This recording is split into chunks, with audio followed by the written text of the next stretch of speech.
Good afternoon from the 104.5 The Zone studios. I'm Lucas Panzica. The Titans are 1-5 after a 34-10 loss at the Bills. They led 10-0 early, but allowed 34 straight points, outscored 27-0 in the second half. Mason Rudolph started at quarterback as Will Levis was inactive with a shoulder injury. Rudolph 25 of 40 for 215 yards, a touchdown, and an interception. Titans head coach Brian Callahan is still meeting with the media. He said DeAndre Hopkins did not play in the fourth quarter because he was experiencing some leg soreness.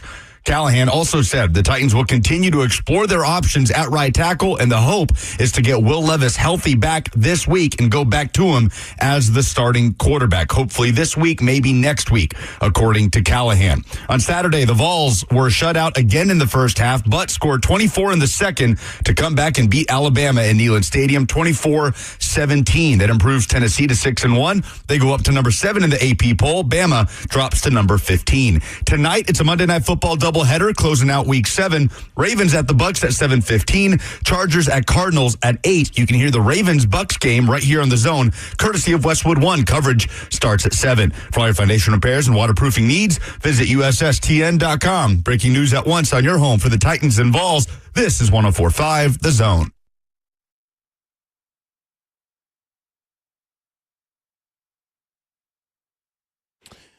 It's a Monday. I don't know if I can call it Happy Monday. Obviously not a Victory Monday for myself, but it is a Victory Monday for the University of Tennessee fans out there. Oh, almost a Victory Monday for Ball State. Almost. Well, I know almost doesn't really count. I get it, but everybody was expecting, even myself, of a blowout. But the Ball State showed respectfully. I think it was my pep talk there being in the pregame. Maybe a little bit more respectfully than they showed up a little bit more respectfully than the Tennessee Titans did in a crushing loss to the Buffalo Bills, which, by the way, why is everybody so upset? We all knew this was going to happen, right? I mean, like, nobody predicted that the Buffalo Bills were going to lose this game. We all thought that it was a blowout, right? Like, I mean, guess what? Lions is probably going to be a blowout too. Like, I understand that people want to see a competitive product, but I just think when it comes down to the players, like, you know, I just don't think the players match up right now. The players aren't executing, and at the end of the day, if you're not you could see execution in the first half. And for whatever reason, ever since 2022, their second half is just like, for this Tennessee Titans team, is non-existent. Like, they would probably be... Do they even show up for a second half? No. They probably... How does that happen? They probably are undefeated from 2022 to 2024 if they just played the first half. Like, we're talking about two different coaching staffs. Yep. And it still continues. I think Nick Vannett hit it on the head. He wasn't here last year. Nope, but I think he hit it on the head. I think there's been a leadership issue, and I think there are leadership issues when it comes to offense. And I think I will say this: that's funny. He was actually talking. Yeah, he had 3 catches for how many yards? I have no clue. I don't have my stats in front of me. So why is he speaking? Who is he? I try to tell everybody he's your tight end one. He's the lead. He's the elder statesman of the Titans, Tennessee. He is not tight end one. Let's say that. I don't know. He's the veteran of the guy. I look at it this way. You know, the difference, I think, in some of those games in 2022 through 2023, where you find a spark, came from Derrick Henry's performance. Like, Nick Vannett's talking about where's the spark in the second half. And even in the second half, even though they're not scoring, Derrick Henry could rattle off a run. There just doesn't seem to be that guy on this team that inspires, right? Like, they're with his play. And they're just having a hard time getting into the second half. And like you said, it's gone over multiple head coaches, multiple GMs, multiple players, multiple quarterbacks. At some point, it just feels like there's something in the water. Yeah, well, you know, with not me being in the locker room, I don't know. I don't know if there's a leadership or when woe is me when things go down, you know, a bad road, you have a bad play, just, you know, naturally the fourth down that they didn't get, and then seems like it kind of just nobody believes or just has faith. So that's really interesting to see that happen because, you know, in the NFL, whether you have great leadership in the locker room or not, you're paid to do a job, and everybody's held accountable to their own contract. and you're still playing for another contract, even though you're actually in a contract, unless you just got big dough, like Ridley or somebody that can't, get out of the contract if something bad happened or anything like that. So, and guaranteed money is such a fully guaranteed money is such a big number and a big portion of contracts. You're still playing that way. Speaking of big contract, I don't recall hearing Jeff's name, but I think maybe it's a leadership issue. If I was making a guess, yeah, that's what it feels like. That's hard for me to really say. Ben, that former captain for many years at every level, man, it just for me to even have to say that, it's got to be tough for you to watch. It is. So this was probably the most painful game I watched with the Titans for a while. And the reason why I say that is because they started off so well for a half. I go, okay, this is what the team is supposed to look like.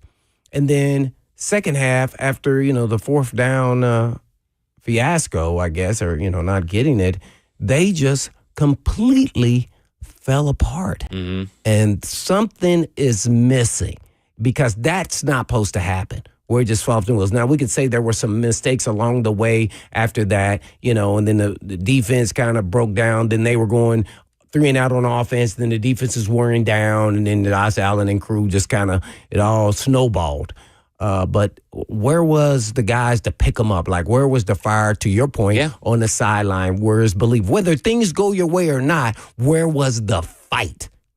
Because sometimes you learn a lot from, getting your butt whooped, but then you fought all the way through. I think there was a fight missing there, and that to me then it's a locker room thing. Yeah. If I was making a guess. Vanette even said it as much. He didn't call out names, but he said that through the teams that I've been with, the losing teams, their players pull themselves out of it. And he strictly said it's not a coaching thing. It's on the players' shoulders to be the guys on the sidelines to pull themselves out to make plays happen. And I think at the end of the day, we talked about what Tyler Boyd said, right? A couple weeks ago after the Green Bay game, once Will Levis threw that pick 6 to Jair Alexander, what did he say? It just sucked the life out of the entire sidelines.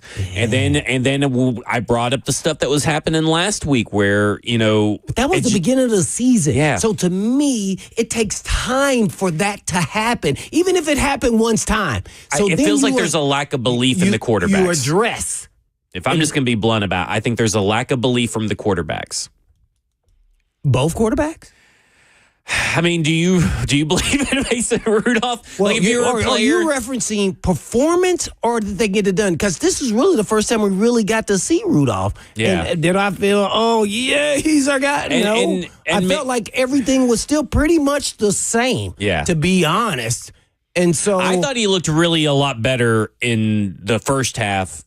To be honest, he looked good. I mean, they were throwing to the. But I mean, you could have made those better than Will Levis is not great. Like, don't get me wrong. Right. There's no reason for Will Levis not to start for the rest of the year. That's not the Braun I'm comparing. Yeah. I'm talking about he possibly can be the guy. Yeah. Well, we got that answer. Yeah, exactly. I think we both agree on that. Yeah. So I just, something's missing here, and I don't know what it is, but. It's not a talent issue as far as this a team. Maybe it is the belief in their quarterback. Maybe, they don't believe in either one of them. I don't know. Because to me, leadership tells you everything. You don't have to play great for the leadership to be involved. And that's one thing that you don't have to be that. You have to show fight and belief. Yeah. And so... I'm Who is the guy on the sidelines, right? Like that seems to me that one guy's lacking. Whether that's on defense, I don't think that guy's lacking, right? Yeah. I mean, I think defense is handling their own business. I think they have guys that go through and talk, but there doesn't seem to be that guy. And I'm not saying it has to be the quarterback, right? But there is not that guy. D-Hop is a very laid-back individual. You've talked about Mason Rudolph is very even kill. Mm-hmm. Now, Will Levis, when he's playing good, can be that guy, right. But when he's playing bad, he can't be that guy. So, unfortunately, that's why I'm talking about the high and low. Where's Cushenberry? Right. Well, and now he said that the O-line has a couple of leaders, but are we looking at, are the position groups too segmented? Is there something...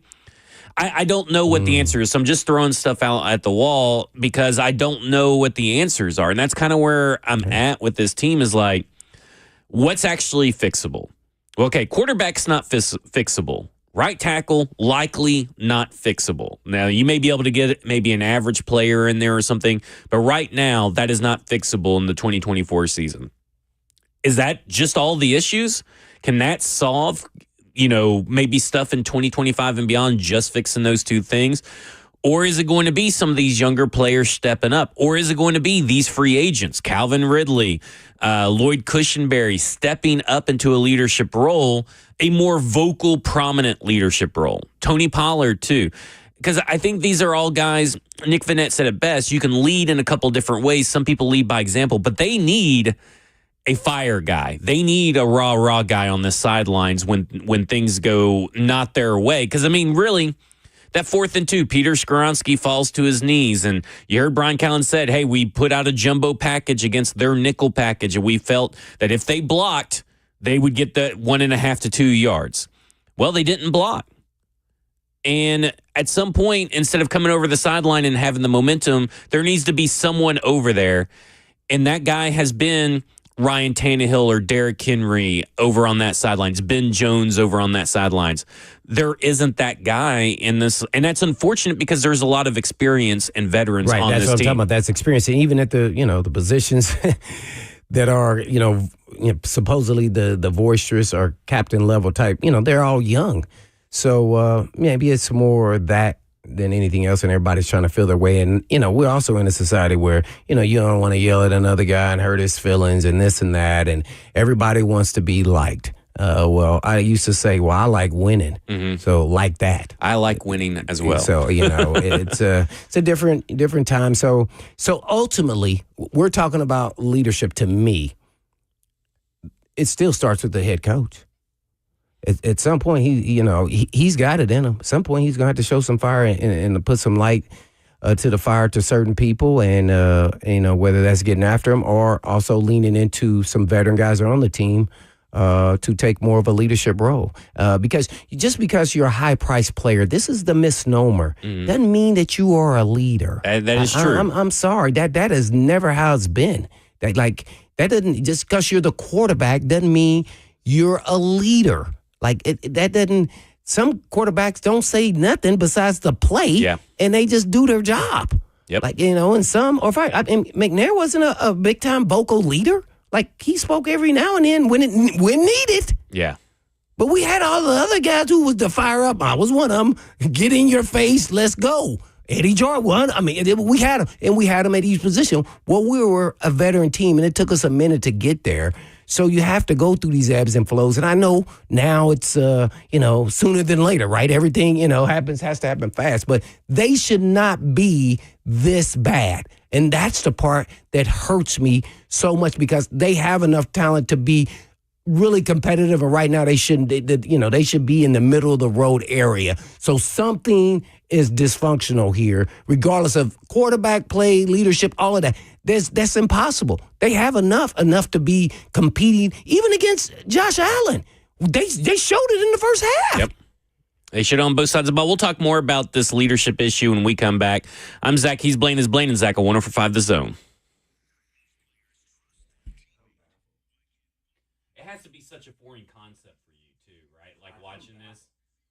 I love living in Middle Tennessee. We've got great restaurants, entertainment, sports, and one of the nation's top Ford dealers right here in our backyard.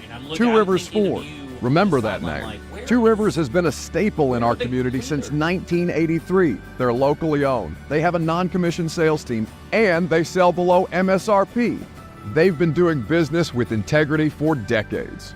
Two Rivers Ford, the South's most trusted Ford dealer.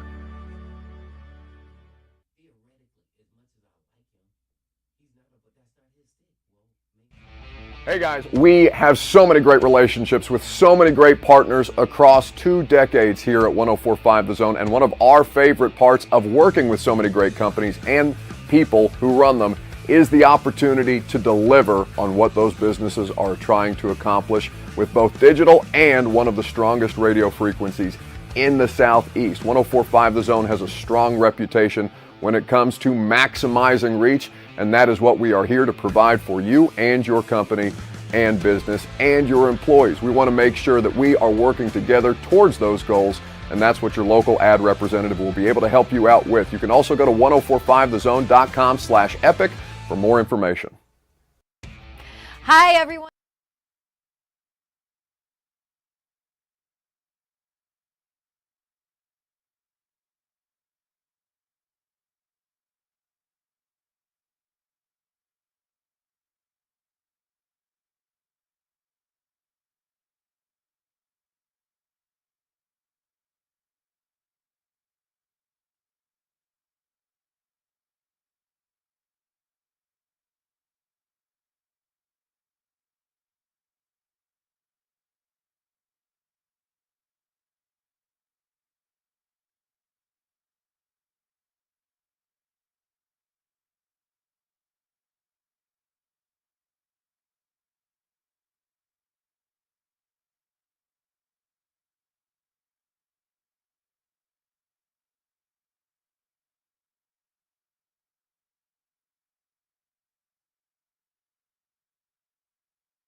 Blaine and Zach here on 104.5 The Zone, powered by All Four Seasons Garage Doors. 615-737-1045. We invite your phone calls if you want to talk Tennessee Titans or if you want to talk crap to me for Alabama losing to the University of Tennessee. I welcome all trash talk. I'm a grown man. I'm a grown man. I had my day yesterday to be sensitive about it. Today we're moving on. You have nerves? I have some nerves.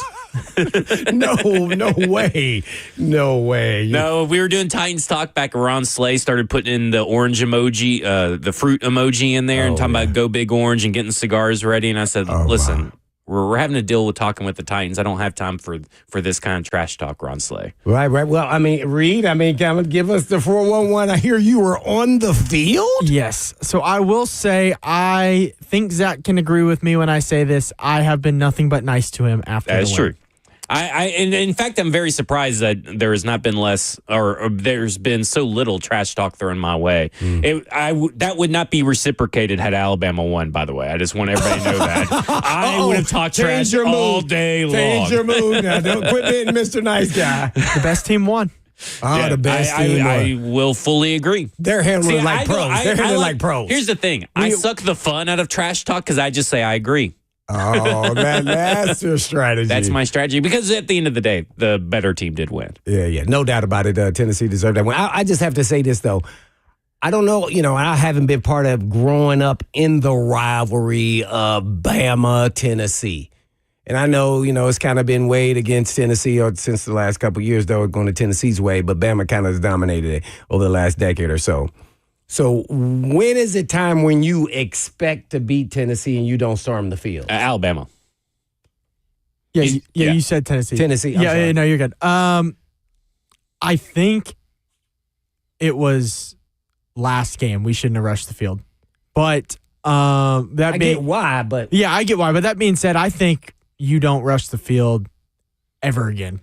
For at least a while, you're not gonna rush the field when you beat Alabama. I think from now on, especially with how it's been, and you don't know with DeBoer, you should expect to beat Bama every year now. I agree with that because I think Ramon kind of said this the best. Oh, did he? This morning, and I may butcher what he was trying to say, but he's basically saying Alabama's just like every other SEC team now. Exactly. And this is what. Exactly. So, like, you should be going in like.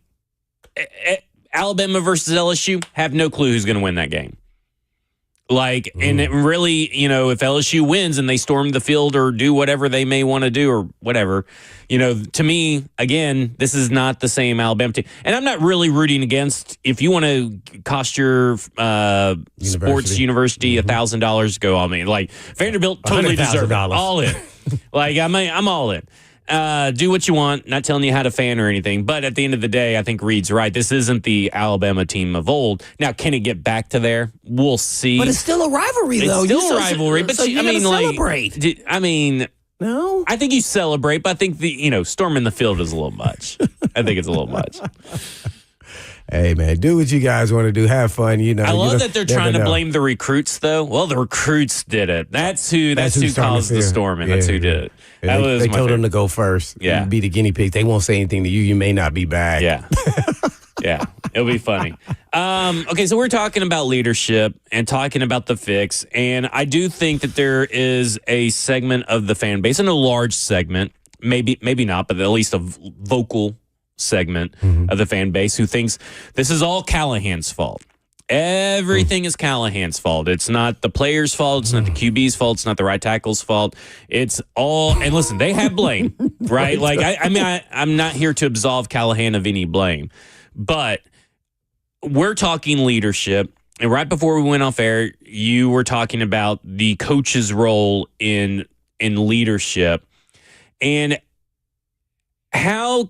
And I'm legit asking this. I'm not, trying to be. I guess I'm not trying to be argumentative because sometimes people think I'm trying to be argumentative. But how does a coach get leadership going in a locker room when it lacks the type of personalities you may need? Well, that in itself is an issue. And I think when we're talking about leadership, I think we're talking about mostly offensive side of the ball. Yes. But it could be somewhat over there because it always seeps over to the other side of the ball. So I don't know. That's why I say without being in the locker room, it's really hard to say. But you try to identify who the actual leaders are. And sometimes they may not even be the captains on the team. So, and I'm talking about different roles and styles of leadership. Now, if you feel like you have leaders that is the get the guys fired up guy, as you notice in college, they have the get fired up guy. Yeah. Well, you still got to have somewhat that and make sure you're ready to go. And people say, well, they get paid, a lot of money to do it. Yeah, they do. But you still have to get them to the level to play at a certain level, and that respect amongst not only your peers but also your coaches. And so you got to know and identify some of your players. Some, players are docile and just kind of laid back, and that's how they perform really well. Some guys have to be fired up, and you got to know who those different guys are. Some guys have to be pushed. So, you just got to know based off your teammates how they act, and get them to be where they need to be. So, leadership is very valuable at every level of sports, and I just don't know if they have that guy now. Typically it's the quarterback, but the quarterback's the leader because he represents, what your performance are, and that goes to him and the head coach. But that doesn't mean he's the fire up, let me get you started guy. Yeah. That's not the role I want. He's the calming force guy. And I'll show you by what I do. And I got him. And he has this air of confidence about him. That's what you want that role to be, right? And he's supposed to be the smartest guy on the field. Now, that doesn't mean you're running back or you're center or, or receiver or tight end, whoever it may be, can be those other forms of leadership. So I never put it on one player. I think there's a multitude of players that can bring different values. And to me, once you get your team where you really want it, you have your captains and then you have captains at each position group. Mm-hmm. And I think that's where we're faulting, and we don't have that yet because it's a young team, so they're growing into their space and they're trying to identify and figure out how to win because naturally it's an issue with them closing and winning games. This game was the whole second half. Yeah. It just fell apart when things got tough. And the defense did fall apart, too, in certain big moments. Missed tackles everywhere, They too. did. But I don't think that I don't feel like they ever had an energy issue. So I want to make that clear. I'm not faulting, really, the defense. I think they got tired along the way. And then you got to give the Bills, credit now. But also at the same time, you go 3 and out. Then they go, well, dang, man, what are we doing here? I'm trying, but I only have so much gas in this tank here. And we're going to run out. And I've talked about that part before. So I'm not excusing them. They didn't play well there in the second half. I don't care who you are. You still got to step up and play and do what your part is in this game. So, these young players, someone's going to have to rise and stand up. And at some point, somebody's going to get pissed, and it will happen. They will show some form of energy, fire, whether it's by their play or by their vocal leadership. And sometimes that just has to happen, and it's just a natural thing. It's not a natural occurrence. It's not something someone told you to do. If not, it's going to come off as fake. Yeah. Let's go straight to the phones. Let's start off with Bam in Nashville and let's talk Tennessee Titans. Bam, you're on with Blaine and Zach. Yo, what's good? Yeah, everybody doing all right, man? Doing good. How are you? Yeah, man. Man, as a diehard Titans fan, I'm talking about supporting this team for years, travel. You really kind of get to a point to where, you really don't know how to feel. You spend a lot of money traveling, being there, trying to, going through the ups and downs. But it's like I said before, we bought all into this season, and watching this team implode just makes you what am I really doing? Especially when you're emotionally connected to your team and watching this and watching how it's just it just kind of feels like, all right, we went from the dark age of after we fired Vrabel. It feels like that again because we don't know where we are as a team. All right, it turned around. We were in the honeymoon phase with all the moves they were making. But it's now, watching this is it just feels like we just got the news that they fired Vrabel again, and we don't know what direction we're going in. The coaching staff seems lost. The quarterbacks are just all over. It's just there's no direction, and there's no real leadership or guidance really, and you can tell. And it just feels like everybody's like, okay, well, what do I do? What do we do? Well, we're not good enough to do it. But on paper, before the season started, we almost thought this team could win some games and maybe compete for a playoff spot. Now it's like I'm ready for this season to be over, and we start talking about September of next year, and that's a long time away. It's just, I don't know, man. It's just, I'm just a fan right now, but this is annoying, man. Y'all have a good day, man. You too. And listen, I understand fans being annoyed. I understand fans being frustrated. I am not here to tell you how to feel for sure. Because I think the players in the locker room, that's the word that they've been using. They're frustrated. Obviously Calvin Ridley looked really dejected by his performance yesterday because he had 2 big drops. Mm-hmm. Quandre Diggs talked about being frustrated. I think that you should be frustrated. I think there is some hope that you could probably cling to, that Brian Callahan has been through several instances of where his first year is terrible. He talked about it. I've been through terrible first years. With the Cincinnati Bengals, we were terrible the first year. And that was with a first-time offensive play caller. The Broncos, his first year there in 2010, they were terrible. The Raiders, first year there, they were terrible. And listen, some of the Raiders didn't really turn anything around. And he was only there for 1 year, but they didn't really turn anything around. At the Broncos, once they got Peyton Manning, things got better. Mm-hmm. And once Joe Burrow came to the Bengals, things got better. Is there that quarterback that can make things better for Brian Callahan? I don't know. But at the end of the day, I still go back and say, if you have a bad quarterback, it's really hard to look good. And right now, it is really hard for this team to look good because they have either mediocre quarterback play or subpar quarterback play. There is no good to great quarterback play in one full game yet. Yeah, everything is always going to lead back to the road of the quarterback. We can't even say Levis. This time it was Rudolph, and to me, it didn't look too much better. He had a couple fumbles, an interception. Did he start off well? They were dinking and dunking. The tight ends had 11 catches for 109 yards. The receivers were still having drops. I think, Boyd, he did well in the slot. They kind of targeted him a little bit more. But nothing was something where you say this can open up this offense, and Pollard was still running well. That's going to make, but they were playing solid and they were moving just enough to keep the defense, pumped up enough to have the energy to play an elite level team like the Bills. So I think what's going to happen, I've been on some sorry teams. We went from Pardee to Steve Lamb actually asked about that in the F&M chat. To Fisher there as the interim. Mm-hmm. And it kind of, I was a young player. Yeah. And that's what I said. At some point, these young players are going to have to rise. And I'm a big proponent on everybody's heard me say this before. I'm drafting captains because even if they're not starting, they understand and how your locker room culture should be. And it's a winning attitude. So at some point, somebody's got to stand up and rise and become vocal. And it really, the pushing point for me was being just my background, just being a blue-collar guy, seeing some guys not play hard. And that was really hard for me to see and watch on film, me running by some people. So I told them I'm going to start tackling them.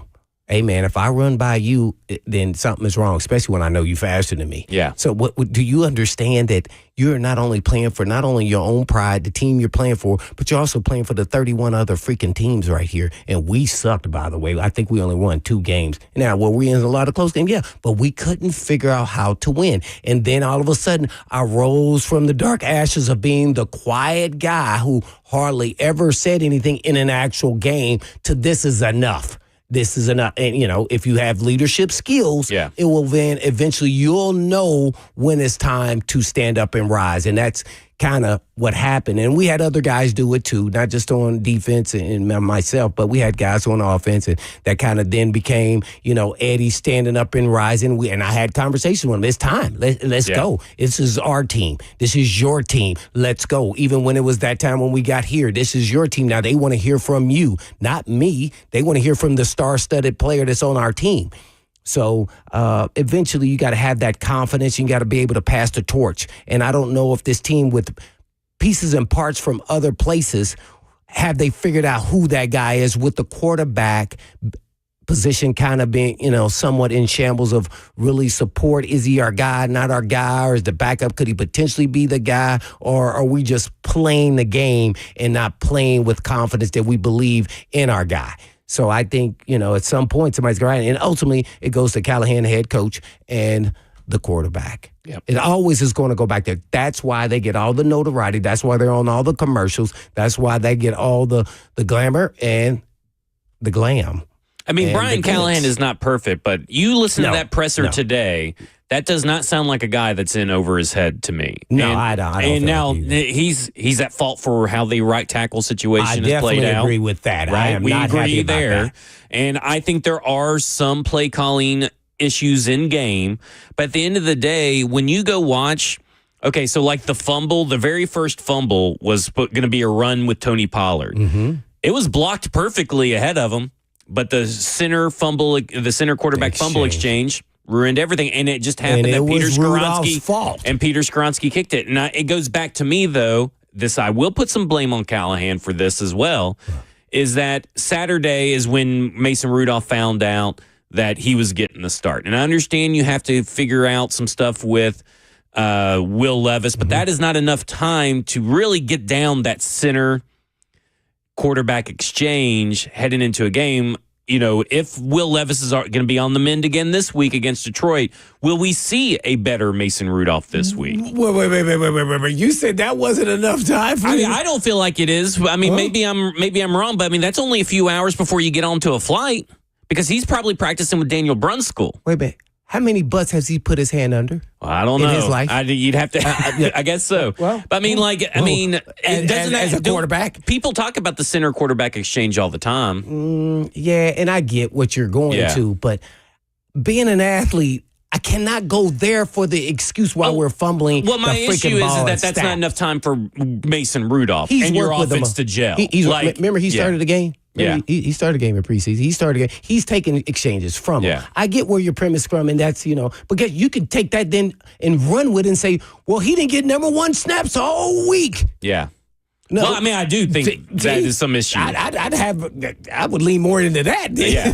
Well, I mean, I was getting there. I mean, that's my other issue is that it's just Saturdays when he finds out that's not early enough time. That was definitely. I think that's and that's a Brian Callahan issue to me. So, but he put himself in a pickle because he was taking it all the way. Because that shows you he's still backing Levis. He gave him every. He talked about that today. Everybody's on the same page, and I think that if you are pro firing everybody, you're in for a rude awakening at the year's end. And I know you're not, but I'm just talking to the general you. So it'll be nice to see.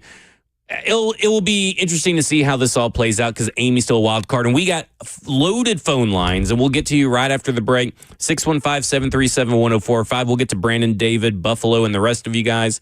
I'm Zach. He's Blaine. This is Blaine and Zach, 1045 The Zone.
Hey guys, this is Blaine for Edge Peptide Therapy. And listen, I've been hearing about peptides and peptide therapy now for a few months and was curious. So I finally went to Edge Peptide Therapy to find out more. And they did a full blood panel that showed where my body had some small deficiencies. And then they came up with a tailor-made plan to address those areas with peptides. Since I've started my peptide therapy, I have noticed that I am full of energy and focus, but also Edge is offering a special on their recovery peptides. And recovery peptides are great for healing post-injury or surgery. You recover quicker from your workouts, from your joint pain that I've had from my old days and new days of playing sports, still trying to do that, right?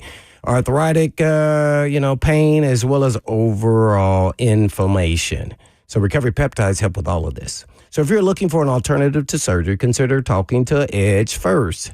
And this month, Edge is offering $150 off your first peptide package for new clients. So why not get started now? So go to edgepeptide.com. Yes, that's edgepeptide.com. Or you can just give them a call at 615-724-1878. That's 724-1878. Hello, I'm Ashley Northington, Chair of Moving Forward of Middle Tennessee. The upcoming transit referendum is a game changer for our economy, business leaders, and the entire community. A robust transit system is essential for a thriving economy. With 54 miles of high-capacity transit corridors and 86 miles of new sidewalks, this plan enhances Nashville's connectivity, making it easier for everyone to get where they need to go. This isn't just about transportation, it's about economic empowerment. For business leaders, reliable transit means a more productive workforce. Shorter commutes boost productivity and job satisfaction, helping businesses attract and retain top talent. Improved transit also drives sales and supports local economies by making it easier for customers to reach businesses. The benefits extend to the entire community, connecting people to essential services, education, and recreation. This creates a more inclusive city where everyone can access the resources they need to thrive. Supporting the Choose How You Move transit referendum is an investment in our future. This is about creating a city where businesses can flourish, residents can thrive, and the community enjoys a higher quality of life. Join me in backing this transformative opportunity. Let's build a Nashville where everyone has the opportunity to succeed and to prosper. Visit the link in the caption to learn more about the referendum, how it will support our community, and how you can get involved. Thank you.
Dawn Davenport Babs from 3HL. Listen, it is so successful if you advertise with us. Radio and digital, you put those two together and it is a win for your business. And we would love to help you out. Plus, I always end up using our advertisers and doing whatever service they do. I've got backyard, windows, everything, because we want to help you grow your business. So reach out to us. Let us know. Let us help you and your business. All you have to do, go to 1045thezone/epic.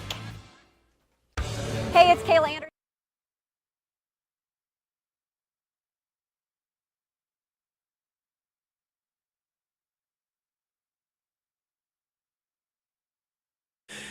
Blaine and Zach here, 1045 The Zone, powered by all Four Seasons Garage Doors, 615-737-1045. We're going to go straight to your phones, and we're going to go to David in Lebanon, who wants to talk about blaming ourselves for the rebuild. David, you are on with Blaine and Zach. Guys, first of all, I want to say I appreciate y'all. Enjoy y'all's work every day. It makes the day go by so much better. Yeah. But, buddy, we built ourselves up when they started putting this team together thinking that we was going to rock and roll. They went out there and they spent the money. They had everything in line except for one position that we wasn't sure of, and that was our quarterback. Mm-hmm. Now, I'm not blaming Levis. I mean, we built up our hopes too much, I believe, for what's actually going on. We got a lot of work still to go. I agree. David, I said that last night. I said everybody saw these moves, and I go, really, these moves are great. Like, right? I mean, now, not all of them are turning out to be great, but that happens in free agency. I mean, look at Jadeveon Clowney and Vic Beasley in the John Robinson era. There's everywhere, right? Every team no team has a 100% hit rate in free agency and the draft. That's just not realistic. But the moves they made were the moves that they needed to make, and sometimes they pivoted, right? Like, the only reason Calvin Ridley and L'Jarius Sneed are here is because of Azeez Al-Shaair and Danico Autry going elsewhere, and then Sneed became available and Ridley became available. Some of these are pivots. Some of these are not the original intent. But at the end of the day, it's called a rebuild, right? Guess what you do when you rebuild? You sign good players, and that's what they did. You draft good players. You don't not spend money. And that's how you remain stagnant instead of rebuilding. And so I want to read this quote that I went back and got real quick before I left the house this morning from Chad Brinker in February on the official Titans podcast the weekend of the Senior Bowl. It's going to take some time, and we're going to work really hard, and you just never know where this can go. But we understand that there needs to be a little patience involved in building a roster. It's going to be focused, methodical approach where we're trying to get first downs before we get touchdowns. But maybe our quarterback develops into one of the great young stars of our league. You just never know what can happen. That last part definitely has not happened. Most likely not going to happen. Hopefully. Yeah. So at this point, I think his name was David, but David was right, is like, I think we all got a little high off the supply and thought this team was going to be something a little bit more. And it really should be, right? You talked about it, Blaine. Yeah. On paper, this team should be a little bit more than what it is. Yeah, no doubt about it. I didn't think that, I thought we'd be pushing to be a playoff contending team. The roster is the middle of the road roster if you just look at it in totality in the National Football League. So that says, hey, man, this is a competitive team to get you 8-9 wins. I've said that the whole entire time, and they're underachieving. And a lot of it has to do with a lot of different moving parts, but always the trigger man is the most important part. And so we got to even see that yesterday with some of his snafus. And by the way, I like watching other games and teams. And, man, I saw crazy quarterback play. I'm still seeing it, even from the bye week, that I'm going, why did that quarterback flip the ball? I mean, I was seeing it. They just got lucky it wasn't bad. It turned into something good. Mason Rudolph had the 9th most passing yards yesterday. And there were over 12 quarterbacks under 200 yards passing yesterday. Just think about that. And you watched the game, and what would you say about his performance? I would say that's mediocre. Right. Right? I mean, like, that's putting it kindly when you could factor in the second half. Mediocre. And at the end of the day, their defenses have caught up. And offenses are struggling across the league in finding ways to get things done. Total yards per game are down across the board. Total passing yards per game down across the board. Total passing touchdowns across the board down. Defenses have caught up. The problem is that all these other teams have that offense where they can lean on or score enough points or have a defense and all this kind of stuff. They have that quarterback. Like, that is where the separation ends up happening for this team. I still believe that every game, I've said this before, is won or lost with 3 or 4 plays. If they lean into that and if they gain a little bit of confidence, and when I say that, most pro athletes are confident. I'm talking about confident that we as a unit, not one as individuals, can win a game and close out even or come back from actually making a mistake.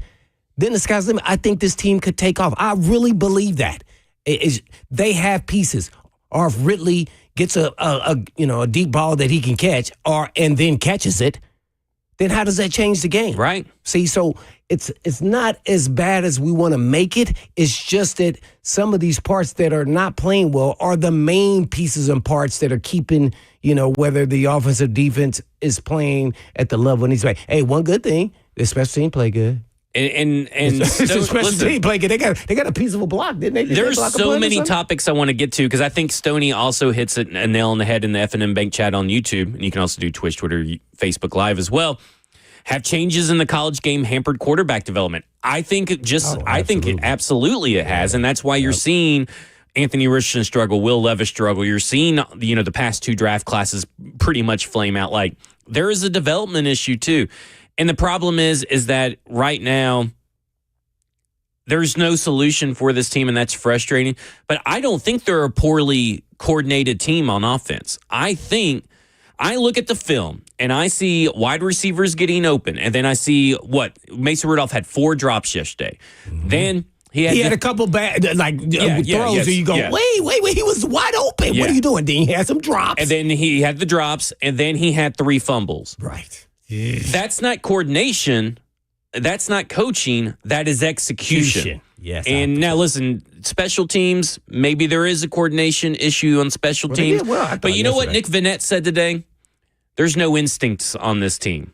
That's what he said today. He mentioned football instincts. He thinks that there's a lack of football instincts from the players. Like when a play's going down, there's no instincts. Well, I said that the other day when Burks was double. I'm like, dude, but you know said that on special teams. I'm like, dude, man, come on, you can't know that. Everything Nick Vanette said put the onus on the players. Everything that Nick Holt said last week put the onus on the players. Like, this is, I think, it's kind of Occam's razor. It's an execution problem. We'll talk more about this after the break. I'm Zach. He's Blaine. This is Blaine and Zach on 104.5 The Zone.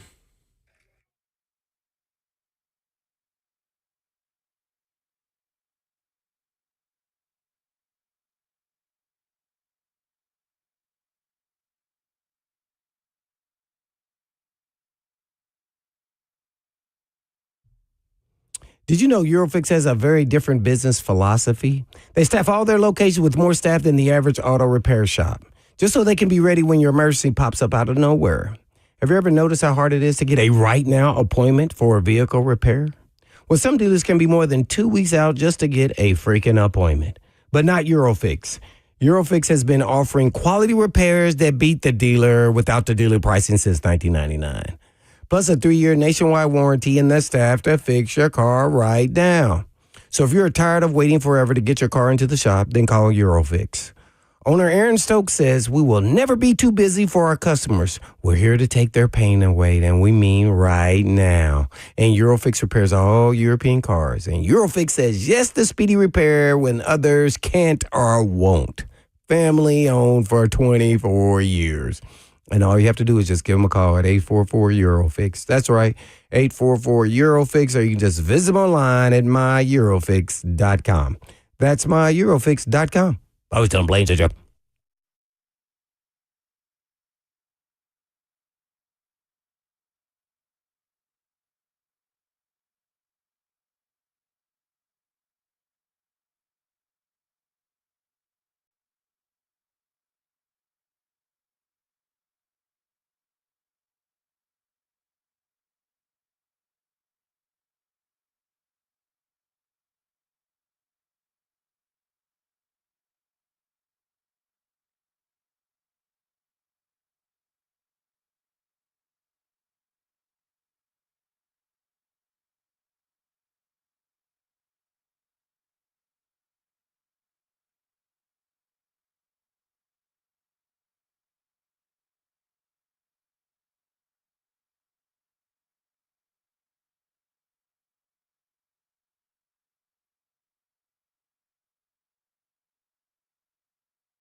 Hour number 2 here on Blaine and Zach on 104.5 The Zone, powered by All Four Seasons Garage Door, 615-737-1045. And, of course, the F&M Bank chat on Zone TV, Twitch, Twitter, YouTube, Facebook Live. And let's go straight to the phones. Let's go to Buffalo, who wants to talk about Big Jeff's interview. Buffalo, you're on with Blaine and Zach. Buffalo Wild Wings. Yeah, he might need to be called Eeyore. That was kind of, come on, dude, pull it together. You're a representative of a team, and regardless of, Buffalo is just a darn good team. You lost. You don't need to get up there and just act like, you're just a big loser. That was terrible. And getting back to, what you were talking about before about the quarterbacks, look at Love. Look what Green Bay did. They kept their heart in that game, and they overcome the Texans. Wow, what a game! Nashville SC won. That was a miracle in itself. But now Patrick Mahomes and all these people, they sat behind good quarterbacks, and they watched good quarterbacks. And you throw a quarterback straight out of college out there, you're just taking your chances that he's going to be ready. And obviously, our guy is just not ready yet. That's all I got for y'all. Yeah, I'm with you. I just think after going 1-5, I think most listen. We've been big, I guess you could say, fair, and I think fair critics of what Big Jeff has brought to the team and to the table this year.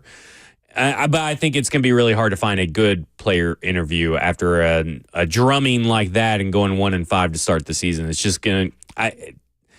What did Big Jeff actually say? I heard portions of it that he was frustrated. He said words I can't say on air, but for the most part, he said stuff. They play crappy. They're then, and at the end of the day, that may be not what you want to hear. You may want to see something different. But at the end of the day, they are what they are. Well, at least he admitted that they play crap. He didn't go, well, I did my job. Yeah. Do you really want to hear that? Because then you're thinking, well, did he really do his job, right? Like, it is what it is. So we were talking about execution, and I asked you how much of the subpar execution from this offense, and sometimes it's on the sometimes it happened on defense, but really mainly it's hard for me to go and really talk bad about the defense. They got hit with injuries. They did a pretty good job until the dam broke, and the Buffalo Bills became who they are, which is the Buffalo Bills. So looking at it, Blaine, obviously bad players can have bad games, obviously. Good players can have bad games as well. Is this just a case where there is good players not executing? Maybe not a right tackle, but like for Calvin Ridley.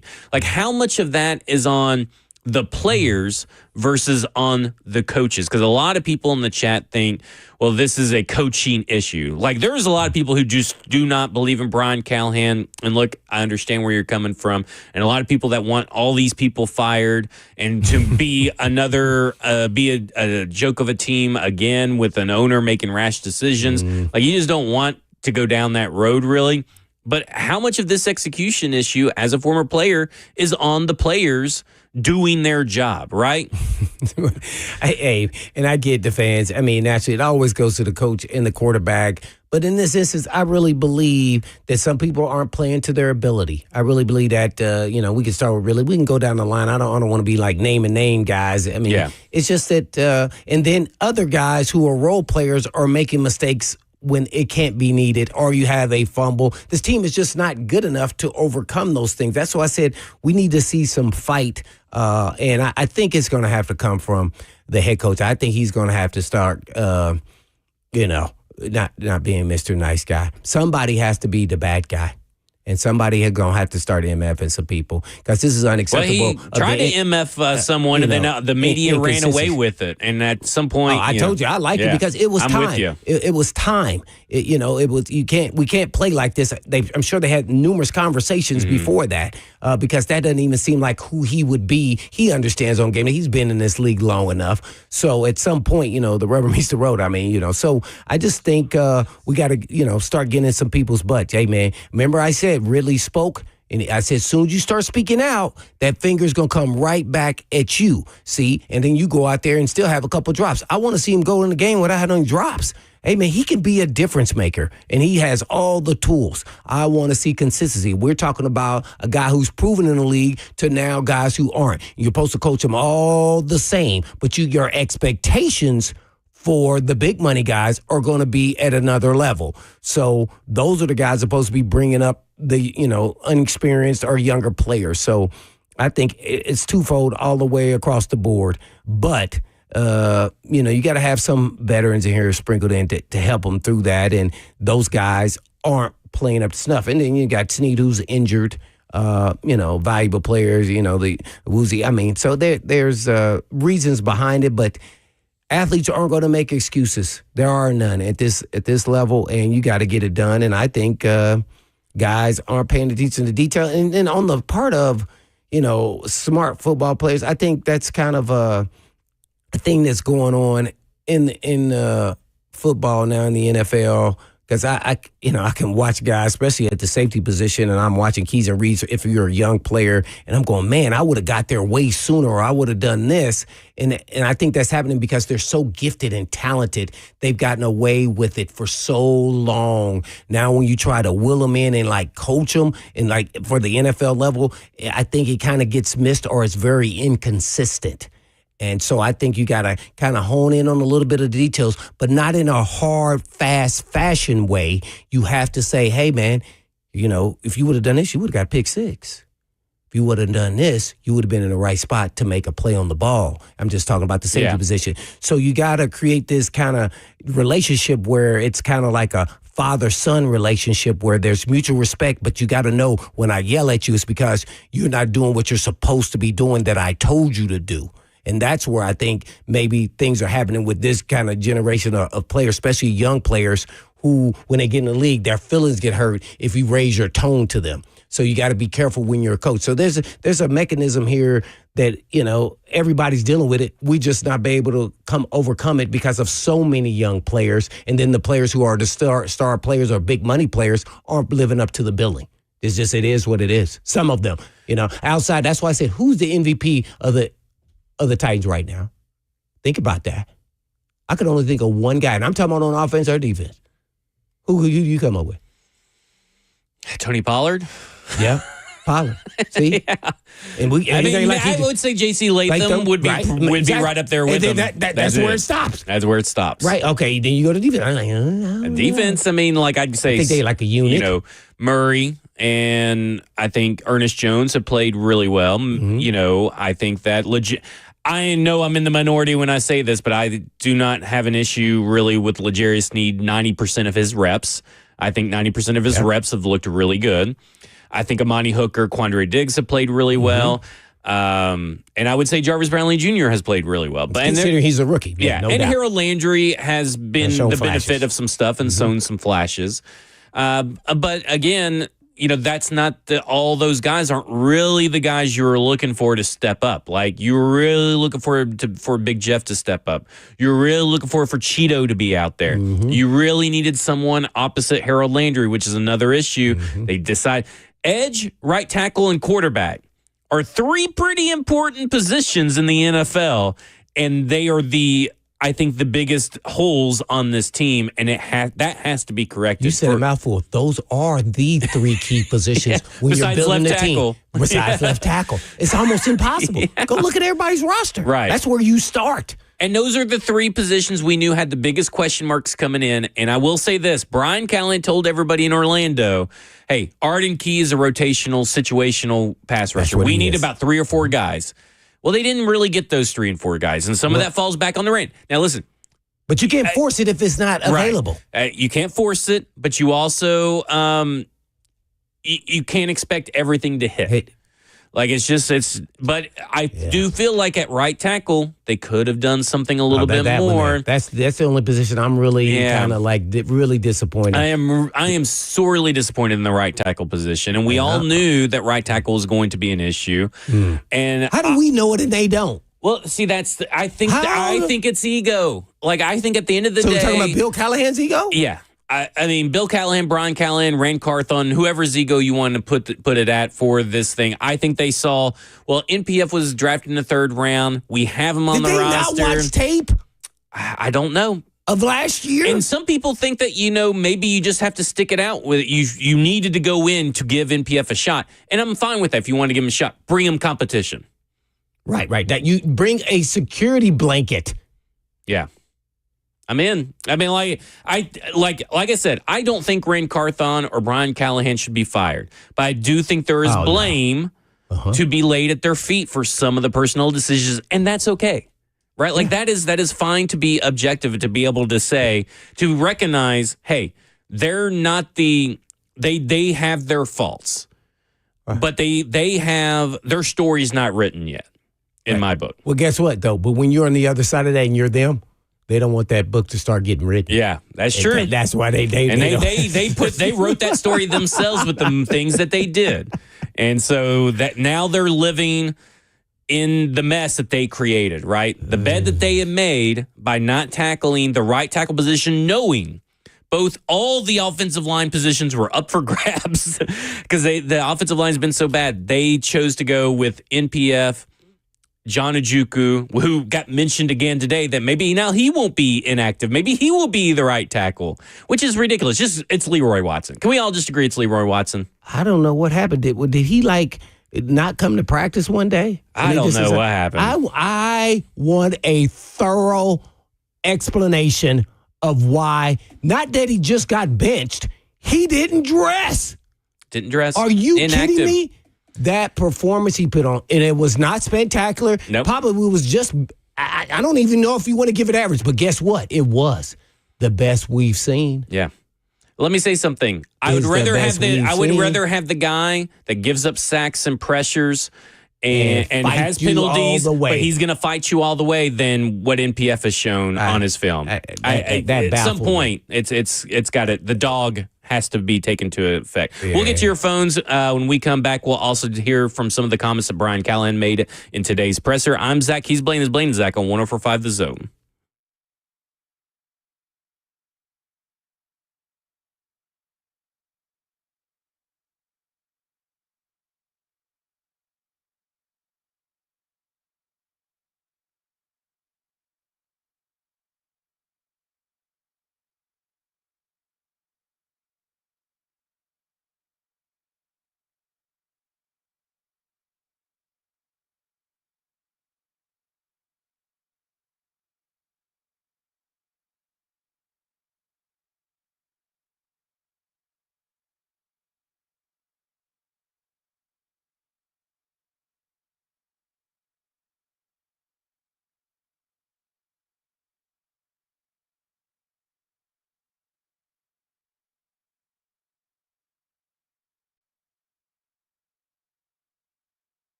Blaine and Zach back with you here on 104.5 The Zone, powered by All Four Seasons Garage Store, 615-737-1045. And we're going to go straight to the phones. We're going to go to Creighton in Nashville, who wants to talk about the Tennessee Titans.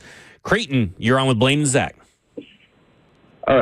It's Clayton, but it's close enough. Yeah, my bad.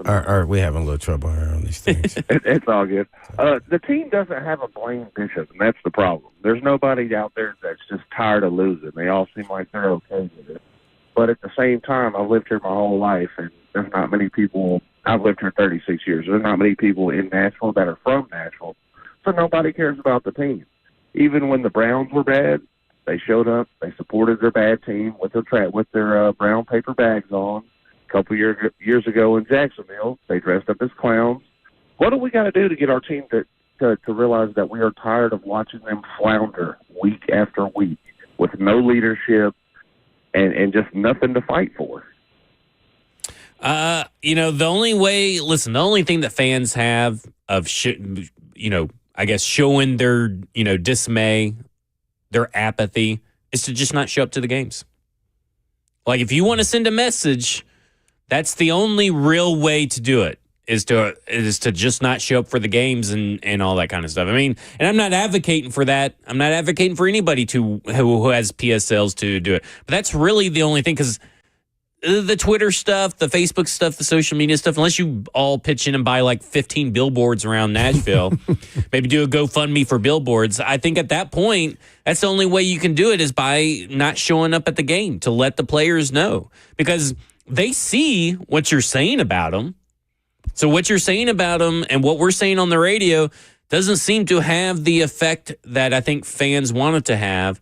So maybe the next step is just not showing up to the games. I don't know how you show the team that you are upset. Yeah, I wish I did know the answer. The question that was kind of alluded is when the whole momentum of the game changed, and that was going for it on fourth down. So I'd love to know, what did analytics say? I know what Callahan, you can kind of go through that, what he said that analytics in his mind said that they use. Because that changed the whole momentum of the game. And I know this is revisionist history. You could say if you should or should not have gone for it. Just think about this now. The score was 10-7, right? It was a defensive game at that point in time. If you don't get it, you got to think about what it will do for this game. In a defensive effort game. So at that time, you're thinking this is going to be a low-scoring slugfest at that time. I mean, they ended up, scoring a lot more points, obviously, because the momentum just shifted in their whole fan base. They felt like it was one of the loudest stadiums in the NFL at that point in time. So I was just curious, because I don't know if I would have went for it there. Here's why I wouldn't have. There's a couple factors for me personally, and this is not I would have been thinking about this at the moment that the decision's there. First of all, it's a defensive game. I want to pin them down into their territory. That we are still playing Josh Allen. I have to know that they're not going to play like they played in the first half. I got to know they're going to go on a run at some point in time. Why am I going to give them juice now? If we are an experienced team, I would have went for it.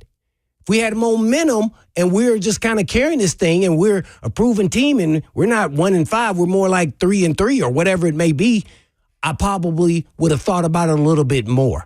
But at this time, this is why every situation isn't the same situation. So in this case, I want to keep this momentum we got and pin them down, hopefully backed up. If not, then we keep them when we get the ball back. Now, that doesn't mean it would have happened, but I would have the odds there for it. Now, some people say we went forward, we're going to score. Well, at the same time, we're not where we need to be mentally as a team. And this could fracture. That means you're not aware of actually where this team is. Now, if you're going to play this game and we have nothing to lose and everything to gain, well, I don't think we're at that point either, because you're still believing that this team can turn the corner. So you got to give them confidence. So what did analytics say that you use for this? This is the first time you look like that. The entire time we've been on that together. It's kind of like last week. Everybody, when he didn't go for fourth down last week, the analytics said to. Well, okay, well, the analytics said it again. Yeah. Now, we agree with his assessment. Yeah. So I want to make that clear. His assessment last week, we both agree. I did. Guess what? 2.6% increase in win percentage. versus going for it and punt. So again, not that big of a swing to me in this situation to attempt it. Now, my biggest issue on that drive, Mason Rudolph clearly got the first. There's no ifs, ands, buts about it. And I don't know what was so muddled in the replay, according to Brian Callahan, but he got that first down. And they didn't challenge it. And I do have issues with the challenges and non-challenges that Brian Callahan is making. Well, I do agree with, his challenges. I don't know if I would have challenged that because it's hard to see. And I think if you do your analytics, 90% of the time, they never overturn those ones where you can't see where the actual player and the ball but this is. one looked pretty clear. But could you see the ball? Yes. I mean, I could on the replays. I mean, Mac and Mike Keith, they were pretty upset they didn't challenge it. They didn't challenge it? Mm-hmm. Yeah. So I just got to throw that out there. Okay. So right there, 2% chance. You have a 2% increase that you may win. You have a 52% chance. If you fail it, you have a 30% chance. It's just I'm getting too bogged down in the number. 2% chance if you go for it and you make it. That's not a big enough swing for me to with this team and how it's made up. But in the moment, would you have still gone for it? I would not have. And I get why he did. Yeah. And and he thoroughly explains it. And we're going to let his words speak for himself. In fact, this is Brian Callahan going in depth, talking about everything that went into his decision and why he ran that particular play on that 4th and 2 in the opening of the second half. Yeah, and that's what it was. And then I made a decision to go because I was trying to see if we could, coming out of the half, capture some momentum on that first drive, try to keep their offense off the field as best we could. We had done a good job of that in the first half. They didn't have a ton of plays, both because our defense played well and we possessed the ball on offense a bit, and try to let them get going. The other part of it is I did trust the fact that our defense was playing well in both facets, and so to go for it there, they're going kicking into the wind on top of it, which was a tough direction to kick. And so I thought we had a chance to, if we didn't get it, to stop them. And we had them at 3rd and 6 or 7, right there on about the 30-some yard line. And they were right on the fringe of their field goal as well. So, at worst, we gave up the 3 points, trying to be aggressive on it. So that's the mindset. I mean, I know those things when they don't work always. Okay, we had a little bit of audio issues. But, I mean, they had the jumbo package. They had the nickel package out there. Now, could you maybe say, well, maybe he should have had 2 wide receivers out there instead of just one to maybe lighten the load out of the box a little bit? But he had faith in his players to execute. Now, can we sit here and argue maybe that faith is misplaced in Peter Skoronski to stay on his feet and make the block that was necessary to spring open? But he felt that with the way the defense was playing, which they did give up a 3rd and 12 on that next drive, the defense did, and that Tyler Bass, who was been missing kicks, he has not been Mr. Reliable for Buffalo, was having to kick in the wind.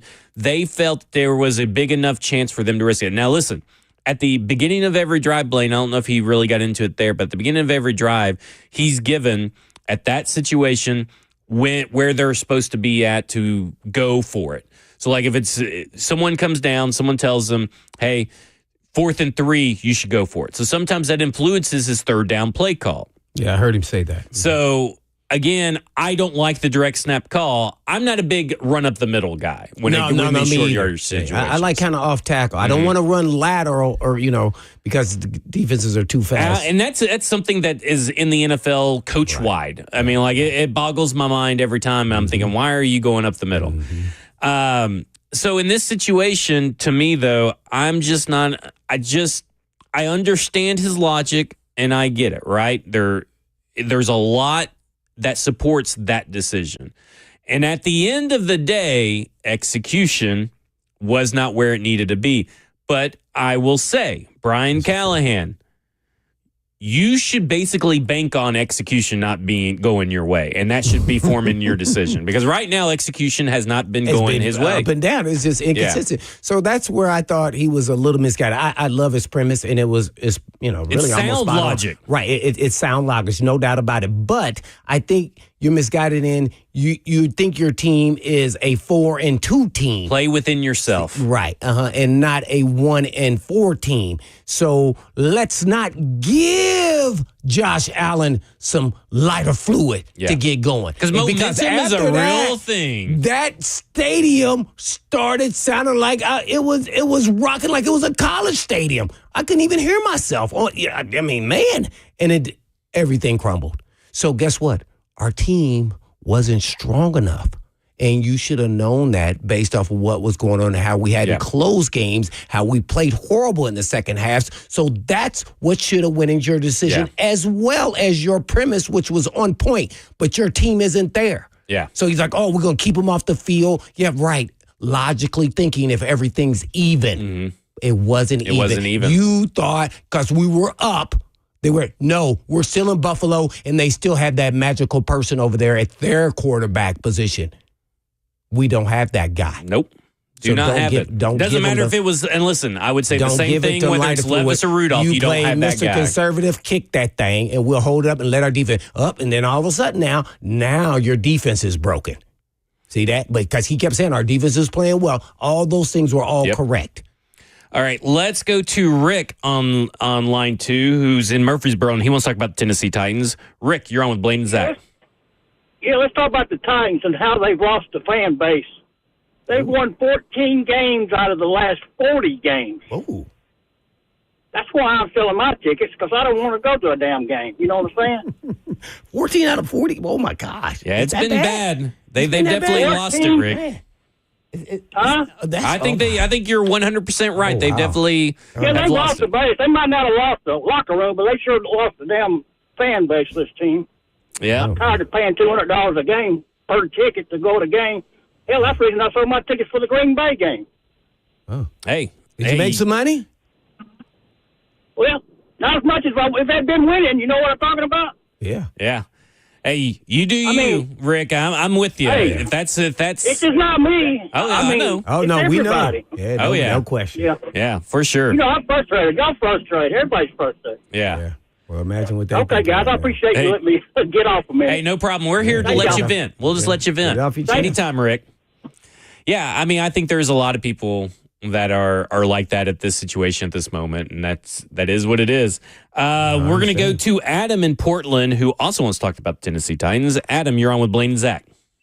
Yeah, you know what sucks though, man, and the last guy, like he narrowed it down pretty good, I would say at the end. But my problem is that you got a $90 million receiver who can't catch and makes excuses. You got two quarterbacks who can't even run the offense because our offensive line sucks so incredibly bad. But even if they did, there's nobody getting open, dude. Like there's no. Oh, that's not true. They're getting open. Out of there. They're getting open. It's proven. It's on film. They're getting open. Well, sometimes. But look at this. Look at this beyond this, man. Like, number one, we got a little bit worse at running back. I don't even, fault them for doing that, right? Like, Derrick Henry, you don't give running back 3 contracts anymore.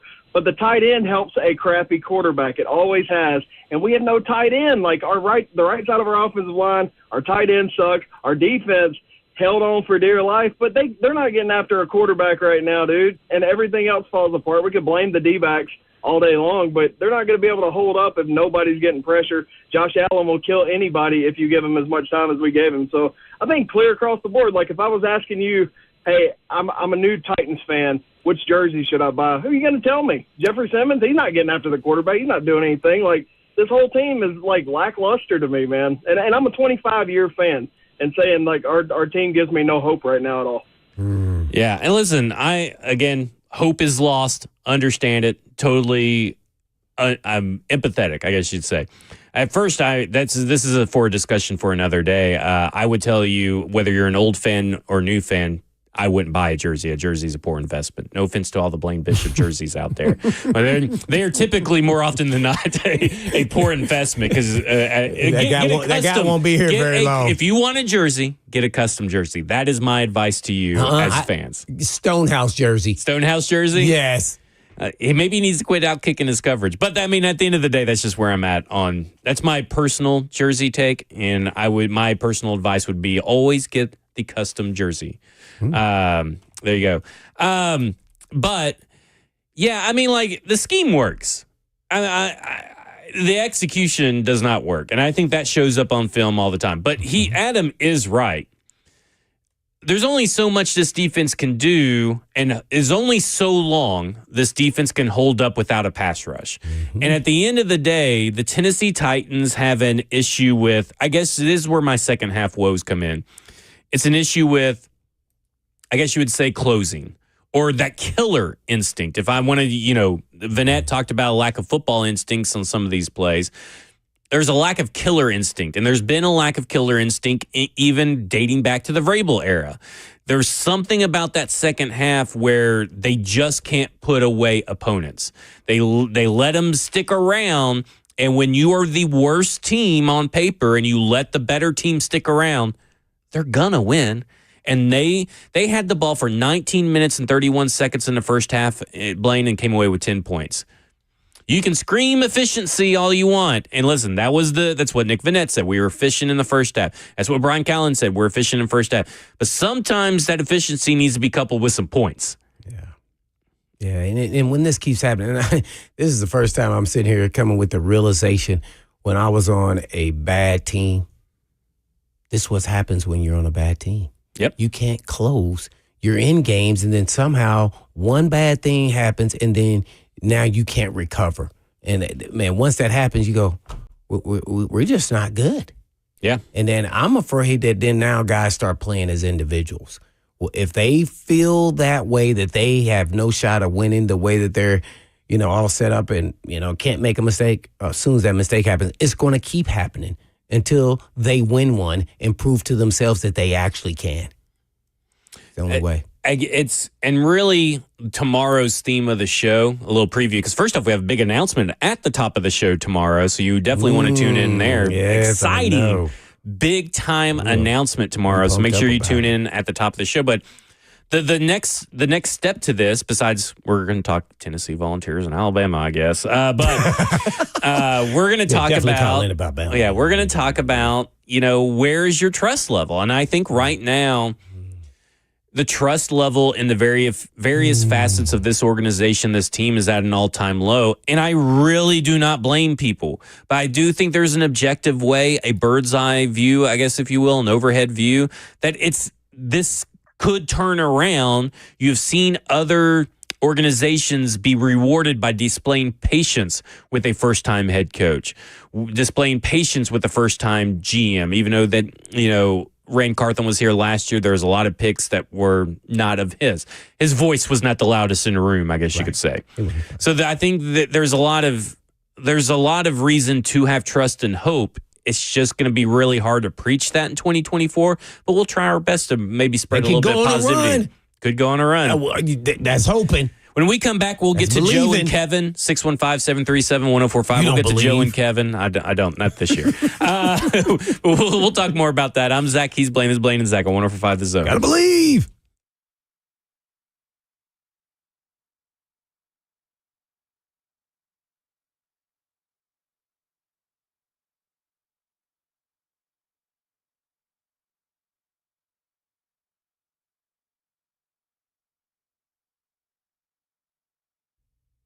Hey, Tennessee, fall is here and is in full swing, and Cool Ray's here to make sure your home is ready for all the fun and the fall season. And we've got some sizzling deals that will keep you comfortable and worry-free all season long. So ensure your family stays hydrated and healthy with free water quality testing, because nothing beats a refreshing drink of pure water on a nice fall day. And Cool Ray also offers a $149 main sewer line camera inspection. And right now, they also offer 15% off whole home dehumidifiers, as well as $500 off whole home generators. So let Cool Ray take care of your home so you can focus on making memories. So call us today at 615-709-8699. That's 709-8699 to take advantage of these scorching hot deals. That's Cool Ray, your trusted partner for a cool and comfortable Tennessee fall. And all you have to do is just visit coolray.com. 709-8699.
Final segment here on Blaine and Zach on 104.5 The Zone, powered by All Four Seasons Garage Door, 615-737-1045 if you want to get in the last minute.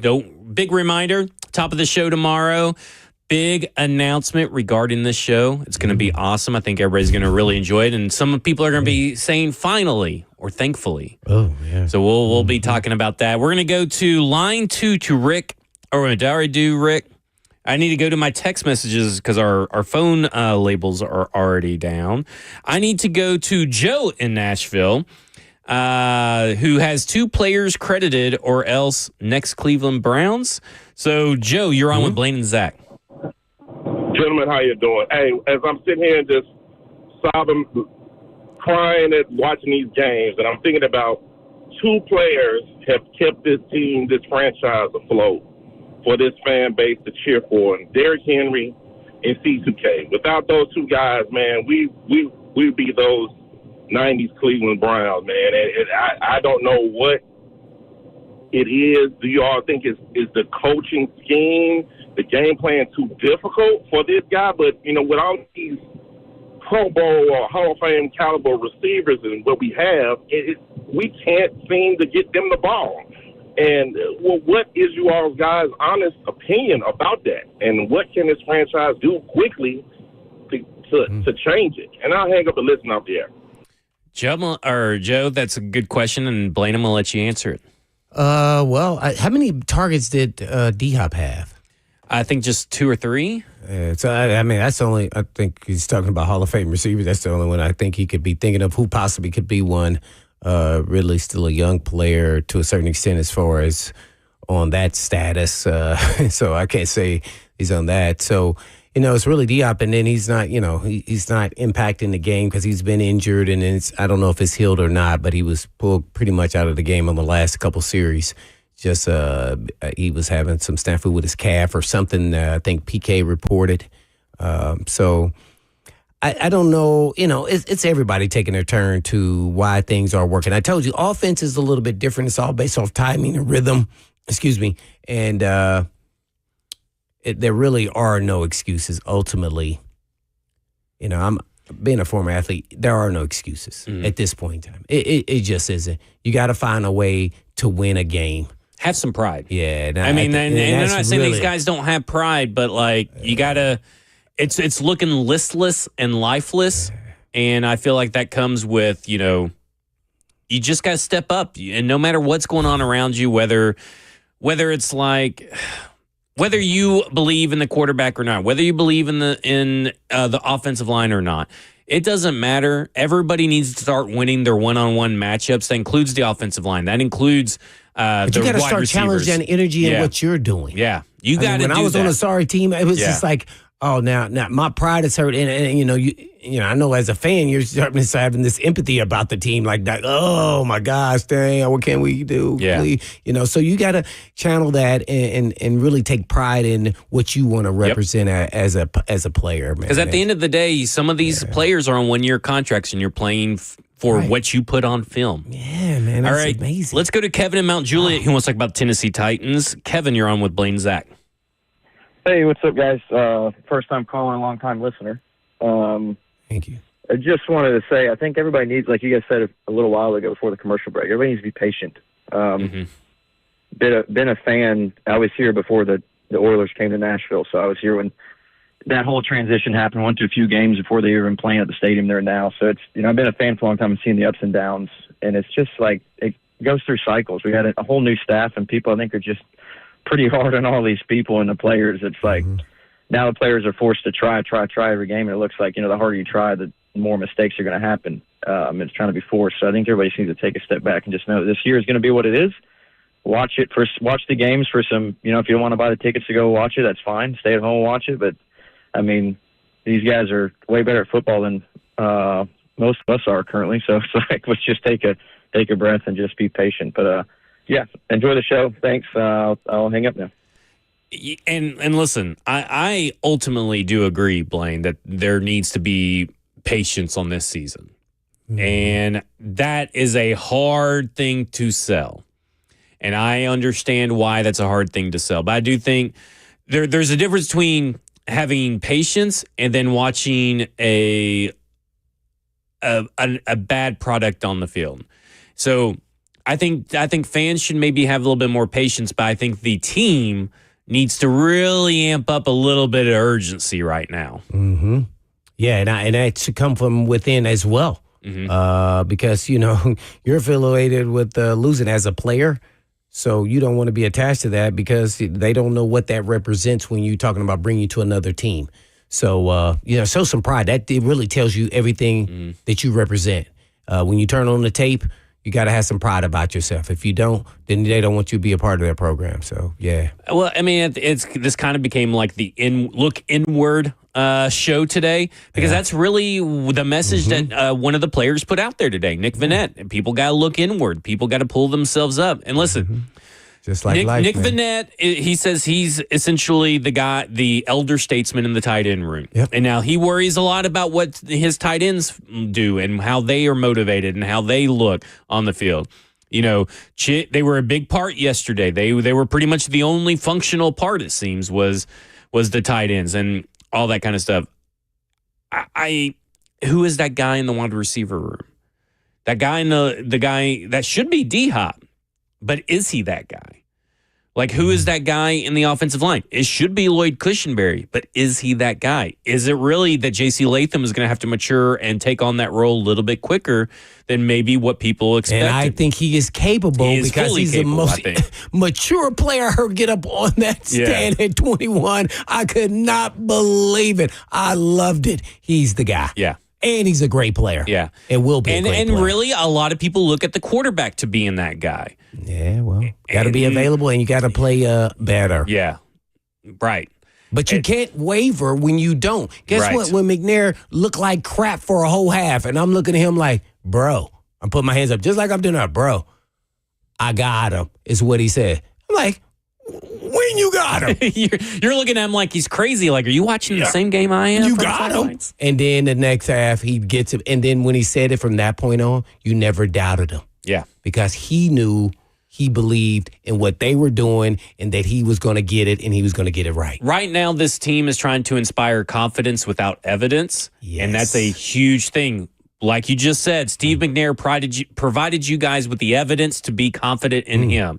That this team has to find evidence somewhere to be confident in. And they're having a real hard time. Yeah, man. You must have played some sports or something. Look at that. That'll be it for us. We'll talk to you guys again tomorrow. 3HL is up next. I'm Zach. He's Blaine. Big announcement tomorrow at the top of the show. But I'm Zach. He's Blaine. It's been Blaine and Zach on 104.5 The Zone. And in the meantime. In between time. Peace.